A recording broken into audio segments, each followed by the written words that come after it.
আপনারা কি জানেন বিশ্বের সবচেয়ে শক্তিশালী যুদ্ধবিমান F-35 তাকে বলা হয় আকাশের বাঘ।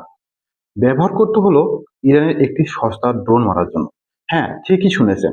আজ আমরা আপনাদের দেখাবো কিভাবে বিশ্বের সবচেয়ে শক্তিশালী দেশ আমেরিকা একটা ড্রোনের জন্য কি অবস্থায় পড়েছে। এই ঘটনা শুধু যুদ্ধ নয়, বরং জিওপলিটিক্সের দাবার বোর্ডের এক বড় খেলা। অপেক্ষা না করে চলুন গভীরে যায়।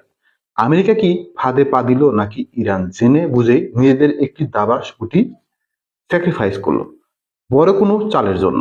বিশ্বের সবচেয়ে শক্তিশালী যুদ্ধবিমান আমেরিকার গর্ব F-35, যাকে বলা যায় আকাশের বাঘ, সেটাকে ব্যবহার করতে হলো ইরানের একটা সস্তা খেলনা ড্রোন মারার জন্য।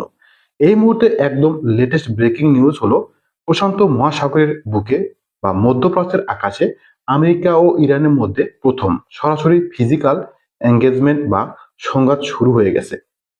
আগামী শুক্রবার তুরস্কের আশকারায় আমেরিকা ও ইরানের মধ্যে একটা হাই ভোল্টেজ বৈঠক হতে চলেছে। একটা শেষ চেষ্টা যুদ্ধটা আটকানোর জন্য।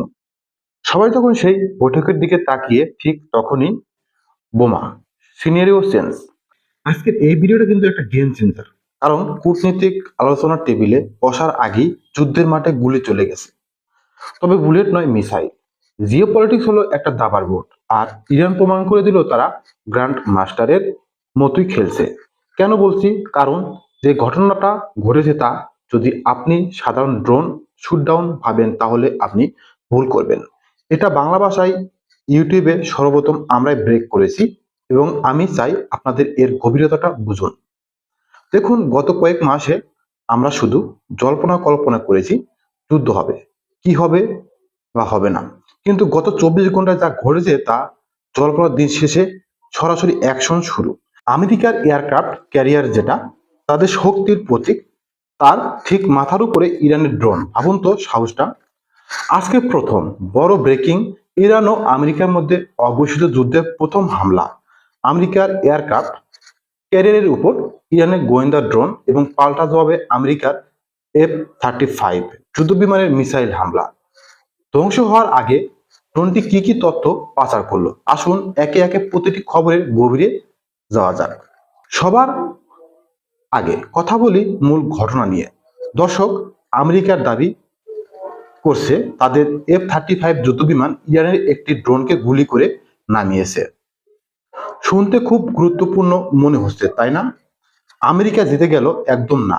এখানেই লুকিয়ে আছে আসল টুইস্ট। আপনারা জানেন, আমেরিকার এয়ারক্রাফট ক্যারিয়ারে গুলো এক একটা ভাসমান শহরের মতো। এর সুরক্ষা ব্যবস্থা এতটাই নিশ্চিদ্র হওয়ার কথা যে এর আশেপাশে অনুমতি ছাড়া উঠতে পারবে না। সেখানে থাকে রেডার, থাকে পেট্রিয়ট মিসাইল সিস্টেম, থাকে ইজিস কমব্যাট সিস্টেম। অথচ ইরানের ড্রোন, যেটা কিনা প্রযুক্তির দিক থেকে আমেরিকার তুলনায় কিছুই না, সেটা আমেরিকার এয়ারক্রাফট ক্যারিয়ারের একদম মাথার উপরে চলে গেল। এর মানে কি? এর মানে হলো ইরানের ড্রোনটি আমেরিকার এয়ারক্রাফট ক্যারিয়ারের প্রথম, দ্বিতীয় এবং সম্ভবত তৃতীয় স্তরের নিরাপত্তাও বাইপাস করে ফেলেছে। আমেরিকা তখন বাধ্য হয় তাদের F-35 জেট আকাশে ওড়ায়। দর্শক, এখানে একটু অঙ্ক কষুন। একটা F-35 ওড়াতে এবং মেইনটেইন করতে লক্ষ লক্ষ ডলার খরচ হয়, আর ইরানের ওই ড্রোনের দাম কত? বড়জোর কয়েক হাজার ডলার। আমেরিকা একটা মশা মারার জন্য কামান দাগালো। সবচেয়ে ইন্টারেস্টিং বিষয় হলো, আমেরিকা বলছে তারা ড্রোন মেরেছে, কিন্তু ইরান চুপ। কেন জানেন? কারণ ইরানের মিশন সাকসেসফুল। ওই ড্রোনটি ধ্বংস হওয়ার আগে এয়ারক্রাফট ক্যারিয়ারের হাই ডেফিনেশন ফুটেজ, রাডারের অবস্থান এবং জাহাজের মুভমেন্ট সমস্ত ডেটা লাইভ স্ট্রিমিং করে তেহরানে পাঠিয়ে দিয়েছে। ইরান আসলে আমেরিকাকে বলতে চাইলো, তোমরা ভাবছো তোমরা নিরাপদ, আমরা তোমাদের বেডরুম পর্যন্ত পৌঁছে গেছি। ড্রোনটা তো একটা আত্মঘাতী মিশন ছিলই। ইরান জানতো ওটা আর ফিরবে না, কিন্তু ওটা ধ্বংস হওয়ার আগেই আমেরিকার ডিফেন্স সিস্টেমের নগ্নতা প্রকাশ করে দিয়েছে। F-35 ব্যবহার করাটা আমেরিকার শক্তির পরিচয় নয়, বরং তাদের ডেসপারশন বা হতাশার পরিচয়। তাদের অটোমেটিক সিস্টেম ফেল করেছে বলেই ম্যানুয়ালি পাইলট পাঠাতে হয়েছে। একই প্রশ্ন হলো, ইরান কেন এটা করলো এখন? কেন? সামনেই তো আশকারায় মিটিং, তাই না? এখানেই আমার মনে পড়ে যাচ্ছে ইন্ডিয়া পাকিস্তানের সেই ঘটনার কথা। আপনাদের মনে আছে নিশ্চয় কিছুদিন আগে ভারতের একটা সুপারসনিক মিসাইল হঠাৎ করে পাকিস্তানের ভূখণ্ডের অনেক ভিতরে গিয়ে পড়েছিল। ভারত বলেছিল ওটা ভুল করে ফায়ার হয়েছে, কিন্তু সামরিক বিশ্লেষকরা এবং আমি নিজেও মনে করি ওটা ছিল একটা লাইভ টেস্ট। ভারত দেখতে চেয়েছিল পাকিস্তানের রেডার কত দ্রুত সেটা ধরতে পারে এবং তাদের প্রক্রিয়া কি হয়। ইরান ঠিক এক্সটিক্যালি হুবহু কাজটা করলো আমেরিকার সাথে। এটাকে বলা হয় টেস্টিং দ্য ওয়াটার। ইরান আসলে চেক করতে চেয়েছে তিনটি জিনিস: এক, আমেরিকার রেডার তাদের ড্রোনকে কত দূরে ডিটেক্ট করতে পারে; দুই, ডিটেক্ট করার পর আমেরিকার রিয়াকশন টাইম বা প্রতিক্রিয়া জানতে কত সময় লাগে; তিন, এবং সবচেয়ে বড় কথা, আমেরিকা কি অটোমেটেড মিসাইল মারে নাকি প্লেন ওড়ায়। ইরান উত্তর পেয়ে গেছে। তারা দেখছে আমেরিকার জাহাজ থেকে মিসাইল ছোড়ার সাহস বা সক্ষমতা এই মুহূর্তে নেই, তারা প্লেন উড়াচ্ছে। তার মানে যদি একসাথে 500 ড্রোন আক্রমণ করে ইরান, আমেরিকা কি 500টা F-35 ওড়াবে? অসম্ভব। আমেরিকার কাছে আপাতত সেই ক্যাপাসিটি নেই। ইরানের কাছে হাজার হাজার সস্তা শাহিদ ড্রোন আছে। রাশিয়ার যুদ্ধ আমরা দেখেছি এই ড্রোনগুলো কতটা কার্যকর। ইরান যদি একসাথে 1000 ড্রোন বা সোয়াম ড্রোন পটকা করে, আমেরিকার এই মাল্টি-বিলিয়ন ডলারের ডিফেন্স সিস্টেম ধসে পড়বে। আমেরিকা যে ড্রোনটা মেরেছে সেটা হয়তো শাহিদ বা মহাজের ক্লাসের কোনো ড্রোন ছিল, কিন্তু ইরান যেটা গেইন করলো সেটা হলো কনফিডেন্স। তারা এখন জানে আমেরিকার $20 বিলিয়ন এয়ারক্রাফট ক্যারিয়ার আসলে একটা বিশাল বড় সহজ টার্গেট ছাড়া কিছু না। তারা বুঝে গেছে এই ভাসমান দুর্গটি আসলে ছিদ্রযুক্ত। এবার আসে দ্বিতীয় খবরে, যেটা পরিস্থিতিকে আরো অনেক বেশি গোলাটে করে দিচ্ছে। দেখুন, যুদ্ধ শুধু মাঠে হয় না, যুদ্ধ হয় লজিস্টিক্স। আজ খবর পাওয়া গেছে আমেরিকার টেক্সাসের ফোর্ট ব্লিজ থেকে, যেটা তাদের অন্যতম বড় সামরিক ঘাঁটি, সেখান থেকে গত 24 ঘন্টায় প্রায় 40টি ভারী কার্গো বিমান উড়ে গেছে। কোথায় যাচ্ছে এগুলো? গন্তব্য কুয়েত, কাতার, বাহরাইন, সৌদি আরব এবং জর্ডান। এই বিমানগুলো খালি যাচ্ছে না, এরা নিয়ে যাচ্ছে Patriot missile, defence system, advance radar, cruise missile এবং প্রচুর গোলা বারুদ। জাপান থেকেও আমেরিকার কার্গো শিপ হচ্ছে মধ্যপ্রাচ্যে। এখন সিরিয়াসলি বলুন তো, যদি যুদ্ধ না হবে, যদি আজকারাই শান্তি আলোচনা হবে, তাহলে এত বড় মিলিটারি মুভমেন্ট কেন? আমেরিকার ভয় পেয়েছে। আমেরিকা ভয় পেয়েছে ইরান যেভাবে তাদের এয়ারক্রাফট ক্যারিয়ারের উপর ড্রোন নিয়ে এলো, তাতে পেন্টাগন বুঝে গেছে যে তাদের বর্তমান নিরাপত্তা ব্যবস্থা যথেষ্ট নয়। তাই তারা তড়িঘড়ি করে তাদের মধ্যপ্রাচ্যের ঘাটিগুলোকে দুর্ভেদ্য করার চেষ্টা করছে। কিন্তু এখানেই একটা মজার ব্যাপার আছে, যেটা হয়তো অনেকেই খেয়াল করছেন না। আমেরিকা তাদের নিজেদের দেশের ডিফেন্স সিস্টেম খুলে এনে মধ্যপ্রাচ্যে বসাচ্ছে। তার মানে তারা কতটা ডেসপারেট।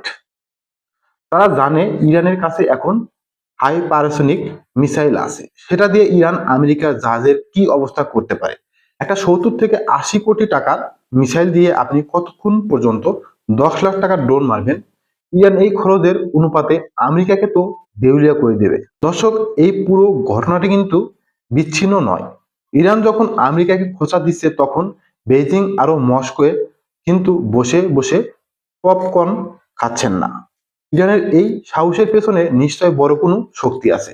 রাশিয়া এবং চীন খুব ভালো করে লক্ষ্য করেছে আমেরিকার F-35 এর পারফরমেন্স।